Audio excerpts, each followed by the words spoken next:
Welcome to the MainView 101 training session, AutoOPERATOR, the Rules Processor Review. I'm Emmanuel Valdez, a Principal Software Consultant with BMC Software. In this session, I will review the purpose and navigation of the Rules Processor. I will walk the user through the creation of a simple rule and highlight various actions throughout the process. The AutoOPERATOR Rules Processor is designed to allow the user to quickly create automation responses to events that occur within the mainframe. The Rules Processor uses a wizard-like technology that guides the user through a series of panels. These panels allow for selection of the event, actions to be taken when the event occurs, variables to be set, and alert creation and forwarding. At the end of the process, the user has a highly efficient rule that is rapidly deployable throughout their sysplex. When you create or edit a rule, the user begins at the Rule Details screen. The wizard guides the user through several panels as you press Enter. At any point, the user can enter the name of any screen on the command line to go directly to that panel. You can PF3 from any of the panels to return to the Rule Details screen. At that point, either press the PF3 key or enter the End command to save the rule, or enter the Cancel command to exit without saving the rule. Let's create a simple rule. The first panel is the Rules Processor Details screen. The user must include a rule ID, event type, and initial mode. The rule ID is limited to 8 alphanumeric characters. The event must be a valid AO event, which we will speak to in a moment.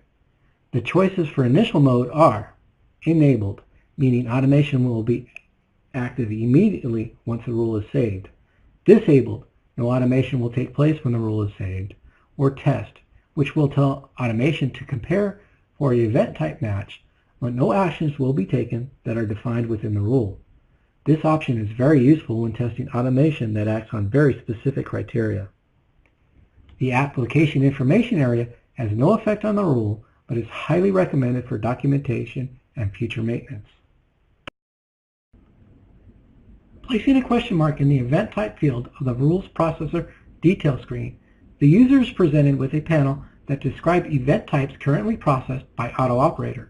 The event types available to the user is dependent on the AutoOPERATOR options installed. For example, the user must have the product key for AutoOPERATOR for MVS to automate on MVS events. The AutoOPERATOR for IMS key is required to automate on IMS events, and so on. The first panel presented is the Selection Criteria panel. On this panel, the text ID field is required. This is the message ID that the rule will fire on. All other fields allow for further filtering on the origin of the message or content within the message. The text string field allows the user to search for a particular character or phrase within the message. The asterisk is the wildcard character, and the plus sign is used for offsetting. The second panel presented to the user allows for variable comparisons to further determine if automation should take place. The variables can be standard AutoOPERATOR variables or user-defined variables. There is a list of AutoOPERATOR supplied variables in the AutoOPERATOR Reference Summary Guide. The next panel is the first of 2 action specification panels. This panel is where the automated actions to a selected event are defined. For example, to suppress a message from displaying on the MVS console, simply change the field Display at Destination to No. Multiple actions can be initiated from this panel, as well as rex execs if required.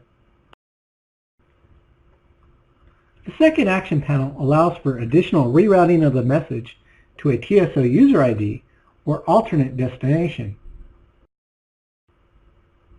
The next panel, called the Action Set Variables, is used to set or alter site-defined variables. The user can set, increment, or de-increment one or more shared variables. All event types support this feature. Also, as variables are created and updated, this causes an event to occur within AutoOPERATOR, which may initiate additional automation. The next panel is the first Alert Action panel. This allows the user to create or delete unique alerts if required. The user is required to create an alert with a unique key. A common method to do this is by including the time and date stamp along with the message ID. This is an optional panel that is available to all event types. The second alert panel is used in conjunction with the first alert action panel. An alert can be increased or decreased in priority at specified intervals. The user may also specify what action, if any, should take place to the alert when the final priority is reached. The Events Action BEM and the Alert Action 3 BEM panels will only be available when specifically installed. The use of these panels will be discussed in another MainView 101 training session. At this point, the rule definition is complete. The user can then PF3 or enter the end command to exit out of the rules processor. From the Rule Set Overview panel, the user must enter the save command. This will save the rule, and AutoOPERATOR will then put the rule into the state specified. The rule is now ready to begin automating responses to the specified event. Thank you for participating in the MainView 101 training session, AutoOPERATOR, the Rules Processor Review. During this session, I reviewed the purpose and navigation of the Rules Processor while highlighting key aspects. For further detailed information, please refer to the AutoOPERATOR Reference Manual or contact your local software consultant.